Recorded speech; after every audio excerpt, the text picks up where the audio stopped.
आप सोच रहे होंगे 9 रूप तो देवी के होते हैं, फिर बहू? भाई बहू भी तो लक्ष्मी का रूप है। तो जब बहू के पैर पड़ने से घर में समृद्धि आती है तो और क्या क्या होता है, जरा देखिए। रामलाल और श्यामलाल 2 भाई थे।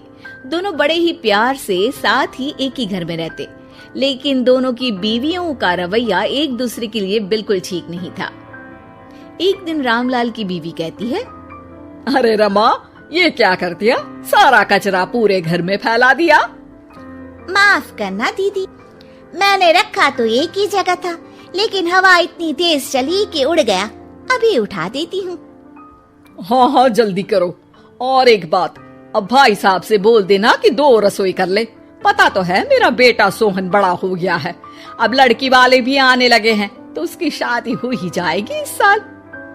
हाँ हाँ दीदी, मेरा बेटा विहान भी तो बड़ा हो गया है और उसकी भी तो शादी होनी है। ठीक कहती हैं आप।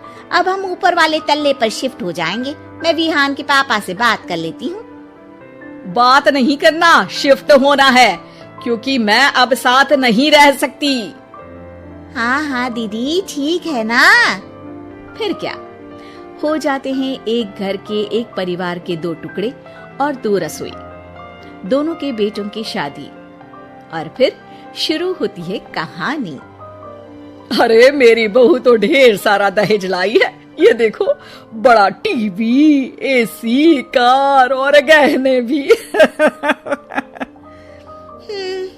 दीदी ये तो बहुत अच्छा है, लेकिन है कहाँ आपकी बहू? अब वो सो रही है, थोड़ी रिजर्व टाइप की है ना, अपने ही कमरे में रहती है और ज्यादा बात भी नहीं करती। तभी रमा की बहू की आवाज आती है, माँ कहाँ है आप? जल्दी आइए, नाश्ता ठंडा हो रहा है और मुझे भी भूख लग रही है। आ रही हूँ बेटा, रुक। दीदी चलूं क्या? ये लड़की मेरे साथ ही बैठकर खाती है, वैसे भी भूख लगाई है। ये बोलकर वो चली जाती है।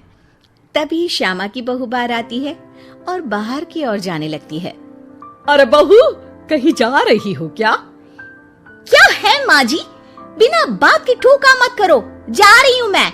वैसे भी मेरे पापा ने कार घर में रखने को तो नहीं दी है ना। अरे नहीं नहीं बेटा, बिल्कुल बिल्कुल, घूमो घूमो। मैं तो कहती हूँ मुझे भी साथ लेकर जाया करो, साथ ही घुमा करेंगे। अरे नहीं नहीं, मैं आपके साथ बिल्कुल भी कंफर्टेबल नहीं हूँ। वैसे भी मैं शॉपिंग में जा रही हूँ, कहाँ आपको टांगती फिरूंगी। ये बोलकर श्यामा की बहू निकल जाती है। तभी उसके कान में ऊपर वाले तल्ले से हंसने की आवाज आती है। और ये कौन इतनी जोर जोर से हंस रहा है? ऊपर जाती है, जहाँ वो देखती है कि रमा और उसकी बहू साथ बैठकर बातें कर रही होती हैं। फिर तो मम्मी जी इतना मजा आया कि मैं क्या बताऊं। हाँ हाँ बहू, सुनने में ही हंसी नहीं रुक रही। तू तो वहाँ मौजूद थी। तभी दोनों की नजर श्यामा पर पड़ती है। अरे ताई जी आइए ना, आइए।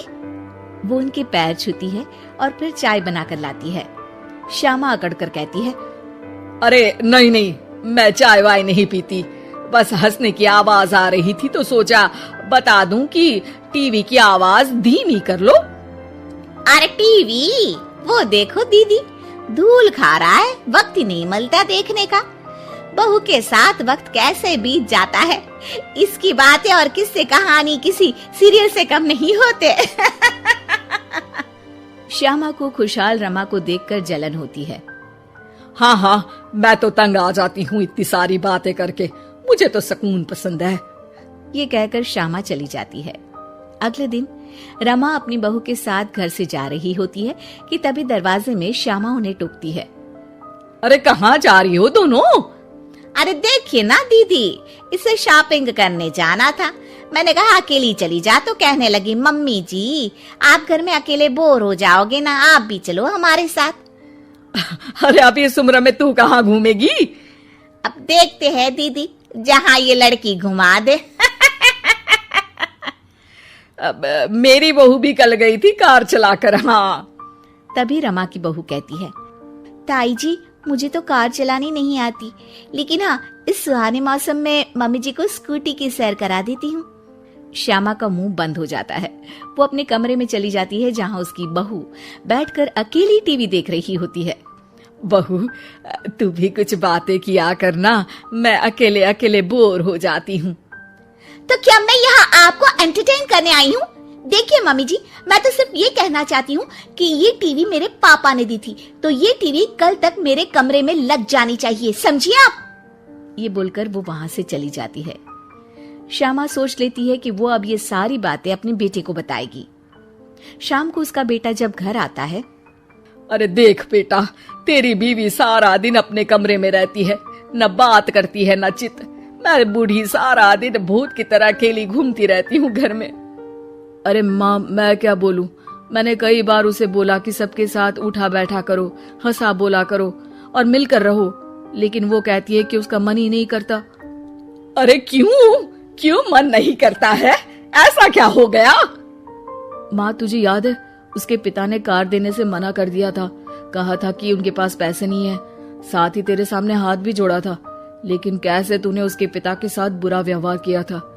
उन्हें कहा था कि पैसे नहीं है तो किसी भिखारी से शादी कर दो अपनी बेटी की। हाँ बेटा, तभी तो आज दरवाजे पर इतनी लंबी कार खड़ी है। बस माँ, तो अब तू उस कार से ही बात कर और उससे मन लगा, क्योंकि पिता के आंखों का आंसू आपकी बहू के दिल तक उतर चुका है और आपकी इज्जत उसकी नजर में। अब श्यामा को समझ आता है कि कुछ निर्जीव चीजों से घर भरने से अच्छा है कि सजीव चीजों से जिंदगी भरी जाए।